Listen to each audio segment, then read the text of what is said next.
Hello, I'm Vice Mayor Steve Kay, and I'm here this afternoon with the Urban County Government's Chief Innovation Officer, Scott Shapiro.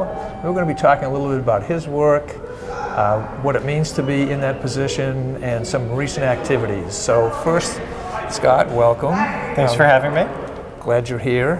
Why don't we start by having you tell me a little, and our audience, a little bit about what it means to be a Chief Information Officer, Chief Innovation Officer.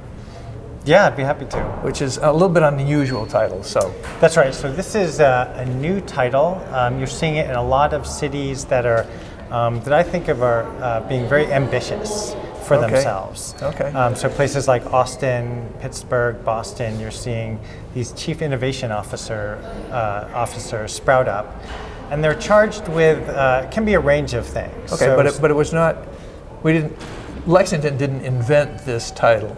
That's right. It happened elsewhere. Okay. Although I am the first here, it just started here, but it's been a few years since other cities have started to have this office. So in other cities, what they work on are, some of them work on performance management, sort of how to make the government operate more efficiently. Okay. Some work more in technology, so how do we leverage technology to help the city do more things better. So it's a bit all over the map. I think how we define it here is that I work on sort of big picture projects for the mayor. That tend to be transformative. Okay, and for example? For example, so our city's Gigabit project is a project that I work on, and this is it fits the mold in that it's the kind of project that doesn't fall neatly within the silos of how government typically operates. Okay. So there's no obvious place to put it. And that's right. That's exactly right. Covers a lot of territory. And Gigabit means? So Gigabit means super fast internet, the world's fastest internet over fiber optic cables. So here in Lexington, we have two internet service providers. One provides service along copper telephone wires, and one provides internet service over cable television wires. The fastest, and those all have limitations on speed. More people are using the internet for everything from Netflix to what they do at work and video conferencing, and we have a big bustling tech sector here in Lexington that's growing. And we have a fairly large-sized sort of knowledge economy that really is fueled by connectivity and fiber. So we really need faster internet service here than the current providers are willing to provide. Okay, and the difference between Gigabit and what we've got now? Right, in terms of magnitude. Magnitude, so Gigabit is 1,000 megabits per second. Most people probably have around 25 in their home. Okay. So if you think about downloading an HD movie, it might take you, might take you 30 minutes to download. With a fiber optic network and gigabit speeds, it might take you 30 seconds to download. So it's really fast. But again, it's not just for home entertainment, although that's very nice. It's really to fuel sort of the entrepreneurial economy that we have here in Lexington. Okay. And then I know as part of your work you've developed this notion of the university cities. Can you tell us a little bit about kind of how that notion arose and what you've been thinking about it? Sure. So this is one of those big picture projects that doesn't fall neatly in the way government normally operates. So when I first started here, the mayor asked me to do a benchmarking project, sort of how do we stack up against other cities? And we normally compare ourselves to, Louisville or Cincinnati. Right. And this would be in order to help us understand things that we might be doing different, better. Exactly. So what are they doing out there, and how are we doing in comparison? And as a way to improve services. That's right. Yes. That's the goal of all this. Sort of how do we do more with less? And so this led to this gathering these data sets. Okay. So we got data from, on crime. We have data on arts and culture, on the economy. So there's all kinds of data out there about cities. So what we did is we gathered as much as we could, and we started to see some patterns. We saw that Lexington is not very similar to Louisville in terms of the data, a city we often compare ourselves to, but we were very similar to Madison and Ann Arbor. And it turns out that there's this group of cities that used to be college towns that grew up, and they became university cities. They have, diverse economies around them, and that these cities, if they have a major research university in the center of the city, like Lexington does, they turn out to be amazing places, according to the data. Okay. Now, we all in Lexington, we know Lexington's great. We know it's an amazing place. So this data actually confirms that. It tells you why that is so, and it proves that these 6 university cities are very different from other cities the same size. Okay, and I presume that tells us something about both opportunities and challenges in terms of how we continue to be successful.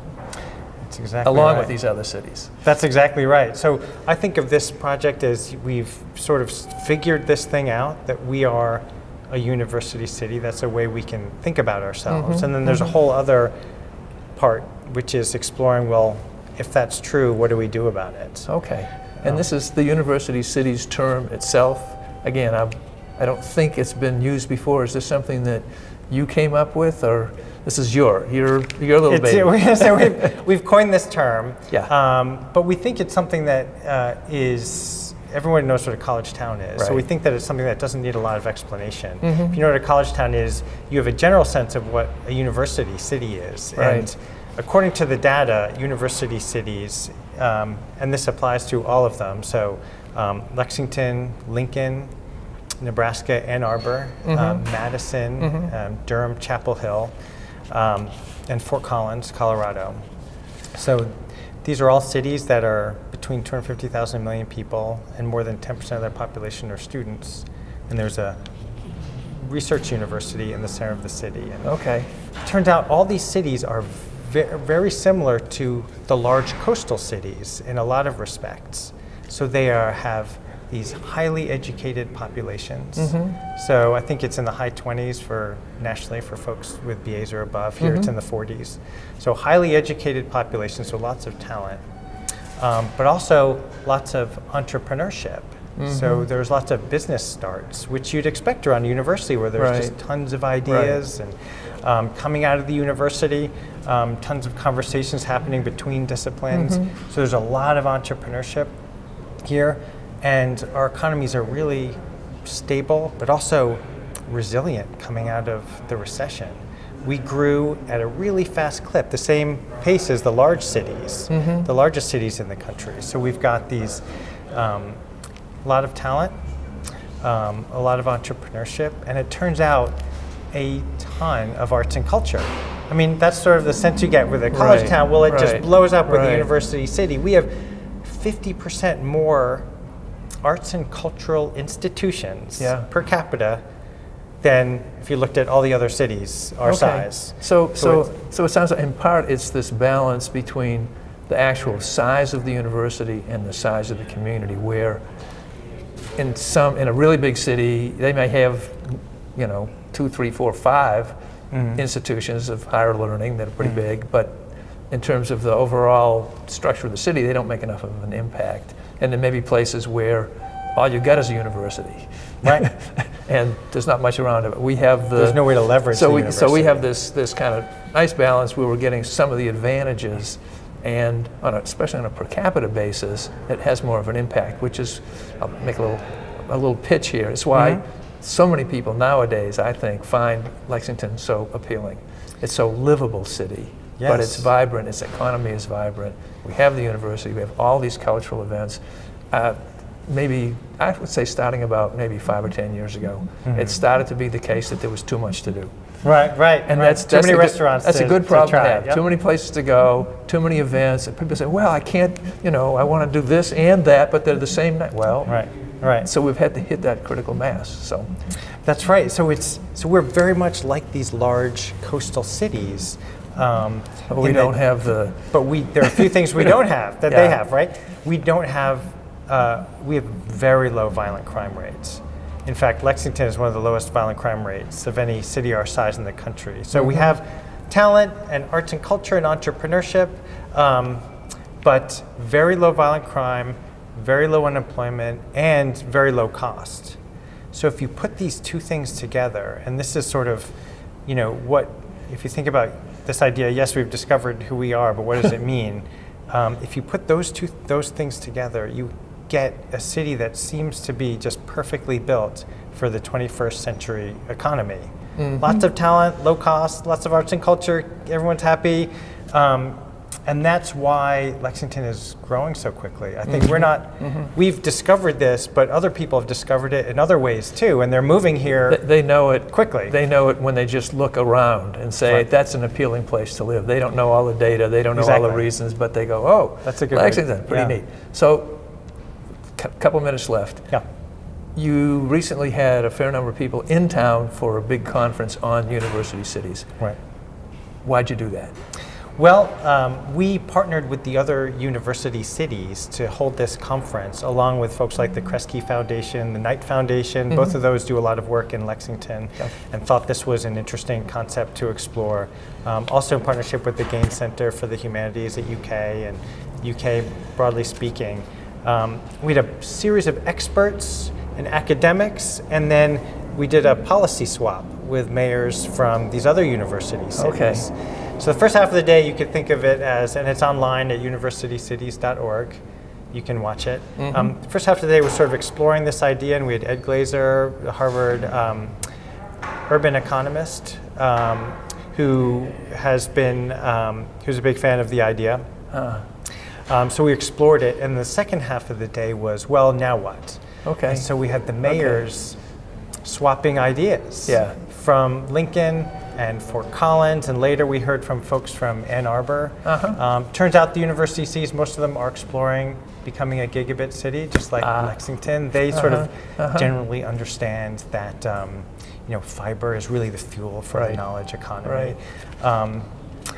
Separated bike lanes is something that other cities are pursuing, and we're starting to think about that Finally. here. Yeah, exactly. I've talked about that. Yeah. Okay. So, more of the same. Build on what we've got.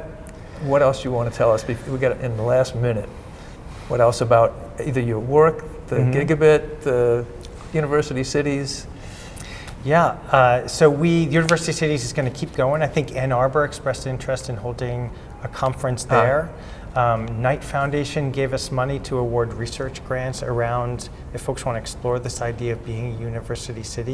So I think it's important for us to keep researching it, keep talking about let other folks know, but also let it be a part of our what informs our policy making here. If we know we're a university city. What does that mean for transportation? If so many people are moving here, what does that mean for affordable housing and the challenges that come with this fast pace of folks moving into the city? Well, I also know, since I was there for most of the day, that there were 3 major funders there, and they got to hear a lot of people who are not from Lexington talk about how wonderful Lexington is, and that can't hurt. We don't mind that. Okay, well, great. We could go on for a long time, but I think that's going to be it for today. So thank you so much for being with us, and thank you all for watching.